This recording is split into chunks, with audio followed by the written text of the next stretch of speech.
అమ్మవారే ISI mark వేసిన తర్వాత వంకలు పెట్టడానికి మనం ఎవరో చెప్పండి కదా. నేను ఇవాళ నిజంగా హుషారుగా ఉన్నానండి.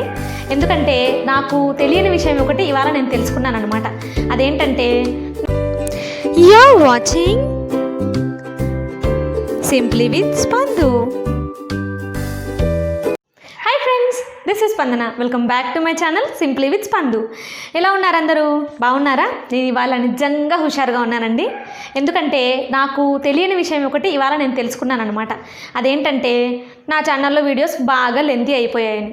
యాక్చువల్లీ ఈ విషయం నాకు మా వాళ్ళు ముందే చెప్పారు, నీ ఛానల్లో వీడియోస్ లెంతీగా ఉన్నాయి, కొంచెం తగ్గించు అని. నేనేం చేశాను, 15 to 20 minutes ఉన్న వీడియోని 10 to 15 minutes చేశానమాట.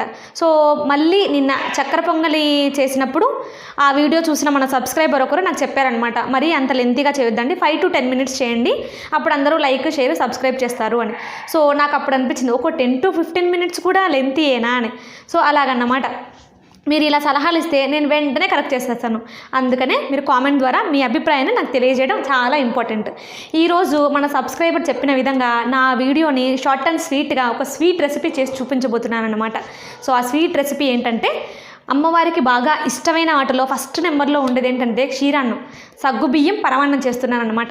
సో ఆ వీడియోలోకి వెళ్ళబోయే ముందు నా ఛానల్లో వీడియోస్ మీకు నచ్చితే, ఇన్ఫర్మేటివ్గా అనిపిస్తే, ఎంతో కొంత నేర్చుకున్నాం అనే ఫీలింగ్ మీకు వస్తే తప్పకుండా నా వీడియోస్ని లైక్ చేయండి, మీ ఫ్రెండ్స్కి షేర్ చేయండి, మీరు సబ్స్క్రైబ్ చేసుకుని వాళ్ళని కూడా సబ్స్క్రైబ్ చేసుకోమని చెప్పండి.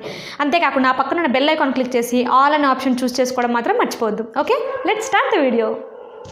సగ్గుబియ్యం పరమాన్నానికి నేను పావు కప్పు బియ్యము, పావు కప్పు సగ్గుబియ్యము 1/2 hour క్రితమే నానబెట్టేశానండి. పావు కప్పు హాఫ్ కప్ అవుతాయి కాబట్టి 1/2 cup బెల్లం నానబెట్టేసుకున్నాను. సో ఇవేంటంటే 2 cups ఆఫ్ పాలండి.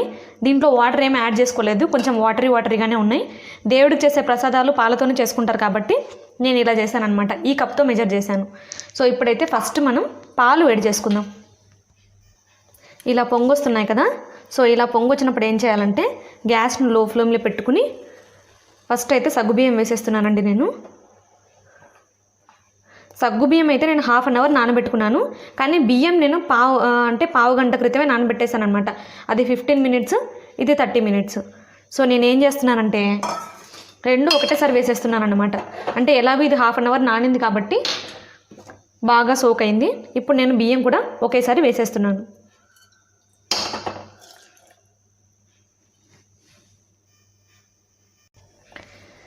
ఇవన్నీ ఉడికే వరకు కాసేపు పక్కన పెట్టినా పర్లేదండి, కానీ ఎప్పుడైతే ఉడుకు పడుతుంది అనిపిస్తుందో అప్పుడు మాత్రం మనం కలుపుతూ ఉండాలన్నమాట. చూసారా, అన్నం ఉడుకు పట్టే స్టేజ్లో ఉందన్నమాట. దీనికి యాక్చువల్లీ 4 cups నేను ఎందుకు వేసానంటే, కొంచెం ఇది పరమాన్నం లూజ్గానే ఉండాలండి, సగ్గుబియ్యం పరమాన్నం, అప్పుడే బాగుంటుంది.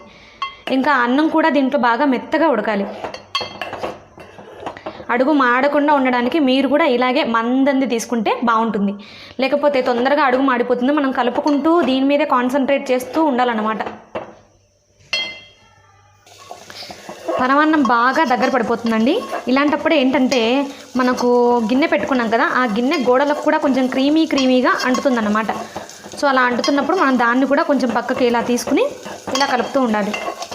ఇంకా రైస్ కొంచెం దగ్గర దాకా వచ్చింది అనిపించుకున్నప్పుడు మనం ఏం చేయాలంటే దీన్ని ఓ పక్కన ఇలా ఉండనిచ్చి మళ్ళీ ఇంకో పక్కన మనం బెల్లం కరిగించుకోవాలన్నమాట. ఆ పరమాన్నం అలా ఉరుకుతూ ఉండగా మనం 1/2 cup బెల్లం తీసుకున్నాం కదా, అది కరిగించుకోవాలన్నమాట. కరిగించుకోవడానికి కొంచెం వాటర్ పోస్తే సరిపోతుందండి, ఎక్కువ ఏం అవసరం లేదు. జస్ట్ అలా కరిగితే సరిపోతుంది, మనకేం పాకంలాగా రావక్కర్లేదన్నమాట. బెల్లం బాగా కరిగిపోయింది కాబట్టి స్టవ్ కట్టేస్తున్నానండి. జనరల్గా నేను బెల్లం పాకాలు కానీ స్వీట్లు కానీ ఎక్కువ టీ గిన్నెలే వాడతాను అనమాట, ఎందుకంటే వాటిలో కారం అలాంటివి ఏం వేయం కదా. అన్నం బాగా మెత్తగా ఉడికింది కాబట్టి ఇలా ఈ కన్సిస్టెన్సీలో ఉండగానే మనం బెల్లం కరిగించాం కదా, ఆ వాటర్ వేసేసుకోవాలన్నమాట. చాలామందికి బెల్లం ఇలా వేసేటప్పుడు పాలు విరిగిపోతాయి, విరిగిపోకుండా ఇలా వేస్తూ కలుపుతూ ఉండాలి.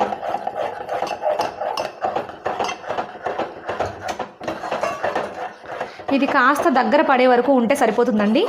మనం బెల్లం వేసుకోకముందే అన్నం పూర్తిగా ఉడికిండాలి. ఒక్కసారి బెల్లం వేసాము మళ్ళీ ఇంక అన్నం ఉడకదు. ఎంత కన్సిస్టెన్సీలో ఉడికిందో అంతే ఉంటుందన్నమాట. సో ఇంత లూజ్గా రావాలన్నమాట. అంటే ఇది ఇంకా కొంచెం గట్టిగా అయిపోతుంది. సో ఈ మాత్రం లూజ్గా ఉంటే మనం పక్కకు తీసిన తర్వాత ఎలాగో పీల్చుకుంటుంది కాబట్టి కన్సిస్టెన్సీ సరిపోతుంది. మీకు ఒకవేళ బియ్యం నేను తీసుకున్న బియ్యం అయితే 1/2 అవర్ పావు గంట నానబెడితే నానిపోయాయి కాబట్టి ఇలా ఉంది. ఒకవేళ మీ బియ్యం వేరేలాగా ఉండి మీకు ఇలా రాకపోతే మళ్ళీ పాలు యాడ్ చేసుకోండి. గట్టిగా మాత్రం ఉండకూడదండి పరమాన్నం, కొంచెం లూజ్గానే ఉండాలి.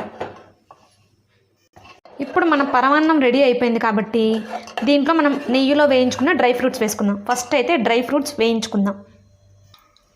నెయ్యి బాగా కాగింది కాబట్టి వీటిలో మనకు అవైలబుల్లో ఉన్న డ్రై ఫ్రూట్స్ వేసేసానమాట. ఏమైనా ఏ స్వీట్లో అయినా నెయ్యి వేస్తే ఆ కమ్మదనమే వేరండి. ద్రాక్ష కూడా బాగా లావుగా అయిపోయాయి కాబట్టి ఇప్పుడు మనం దీన్ని పరమాన్నంలో కలిపేసుకోవచ్చు అన్నమాట.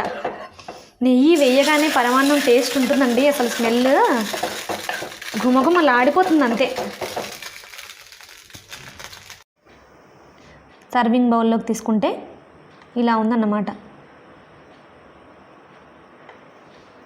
బియ్యం పరమాన్నం తినడానికి రెడీగా ఉందన్నమాట. సో ఇది ఫస్ట్ తిని ఎలా ఉందో టేస్ట్ చూసి చెప్తా.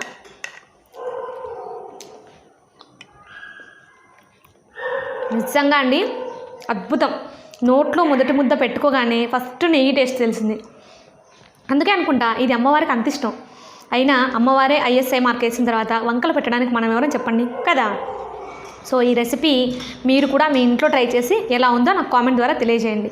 అలాగే నా ఛానల్లో ఏదైనా మిస్టేక్స్ ఉన్నా, ఏదైనా సలహాలు సూచనలు లాంటివి ఇవ్వాలనుకున్నా కామెంట్ ద్వారా నాకు తెలియజేస్తే నేను సరి చేసుకుంటాను.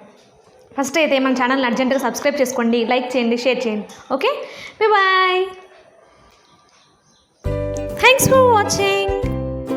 Don't forget to like, share and subscribe.